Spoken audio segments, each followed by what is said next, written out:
This is Washington, D.C., the nation's capital, the legislative heart of the United States of America, where the country's most important political decisions are adopted.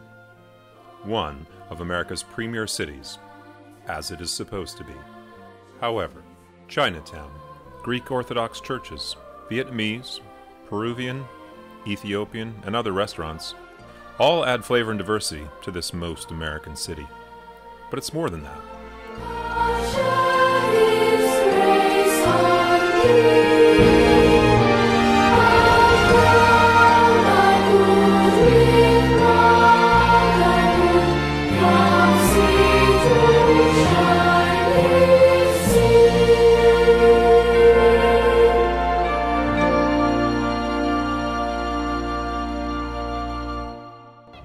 The White House, the office and residence of the President of the United States.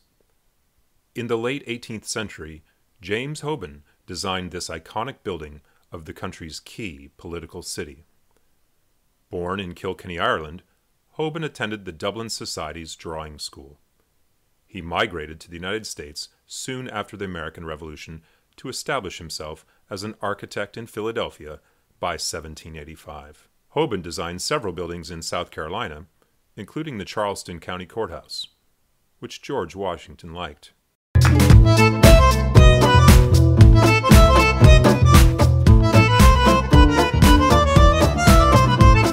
During the same time that Hoban was working on the presidential house's construction, a different European architect named L'Enfant came up with what is known as the first and most basic plan of Washington, D.C. As you may guess from his full name, Pierre Charles L'Enfant, he was French. He was a student at the Royal French Academy when he learned about the American Revolution. He became an enthusiast for the American cause.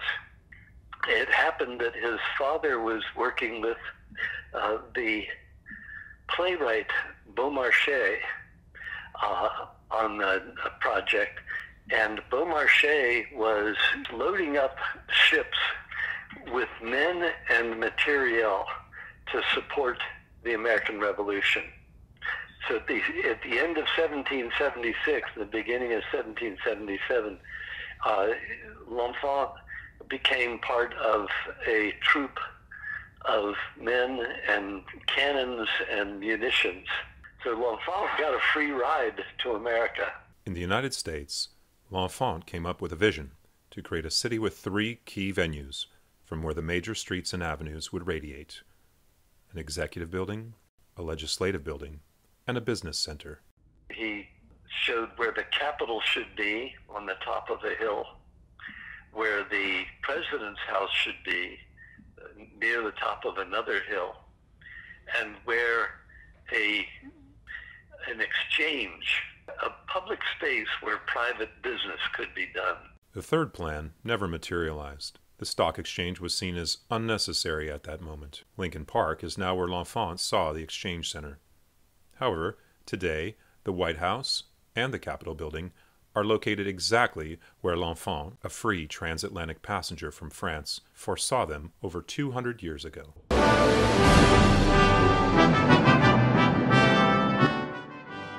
Benjamin Henry Bonneville Latrobe was born in Yorkshire, England in 1764. He had English, French, German, and Dutch roots. He studied in Italy and in the territories that are partially Polish and German now. In his 30s, Benjamin Latrobe came to America, where he would come to be known as the father of American architecture. He trained in London, but family tragedy, and I think it was the early death of his first wife, compelled him to immigrate to the U.S., where he lived briefly in Richmond, Philadelphia, Baltimore, and Washington. In each city, he left a landmark that helps to define those cities to today. The Virginia State Penitentiary in Richmond, the waterworks in Philadelphia. In Baltimore, he designed the cathedral, extremely large building sitting atop probably the highest hill in Baltimore. A simple, elegant building that inspires everyone who goes in it. The Capitol, he worked on the Capitol in Washington, D.C. Hoban, L'Enfant, and Latrobe all came to America when the country was just emerging. There was no United States before, and therefore, at the inception of American architecture, quite naturally could be seen these newcomers, or immigrants in modern terms. But immigrants did not cease to impact the landscape of the nation's capital in the following centuries. Hoban, L'Enfant, or Latrobe are generally quite known to the public. However, in modern Washington, D.C., many notable buildings are designed or remodeled by architects whose names many of us might not have heard. Mihran Mesrobian was one of them. On the Gul Jamal ship, Caroline Mesrobian Hickman has preserved the restaurant's menu of the ship that brought Mihran Mesrobian from Istanbul to the United States. yeah, he was there for 31 years. In Istanbul, and was a municipal architect in Smyrna, and then went and worked on the restoration of the Dolmabahce Palace. After completing notable projects in Turkey, because of the continuous persecutions against the Armenian people, Mesrobian eventually decided to leave Turkey. His Armenian identification papers secured him a refugee status in his new homeland as America was assisting the suffering Armenians. In 1921, Mesrobian settled down in Washington, D.C. Designed by Mesrobian, opened in 1926, and it became one of the premier hotels in Washington and is still one of the leading hotels.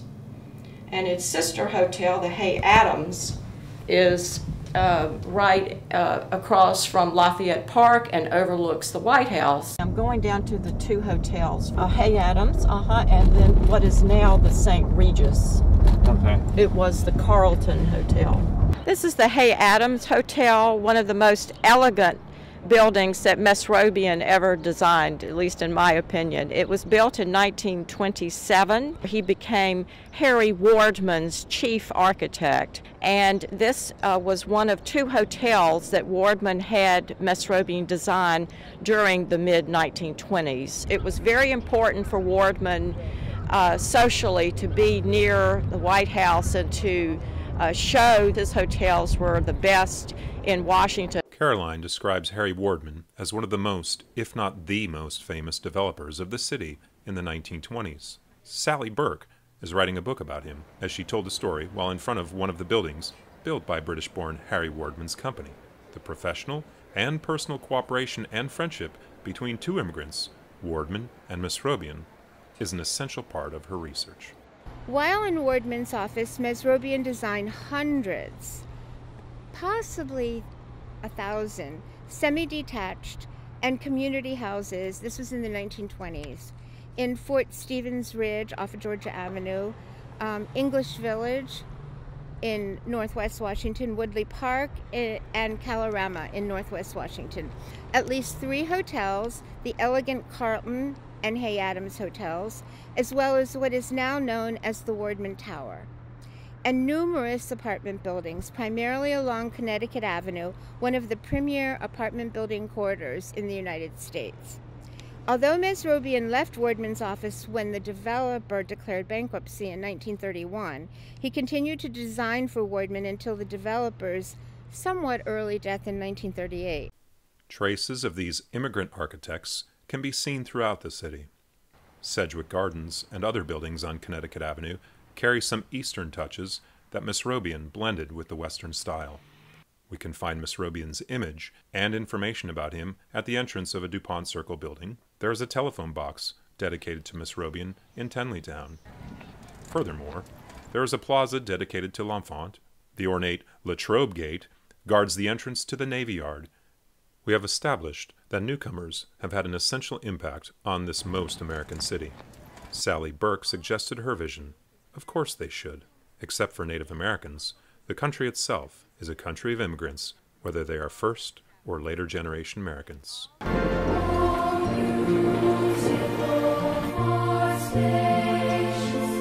So what made America great?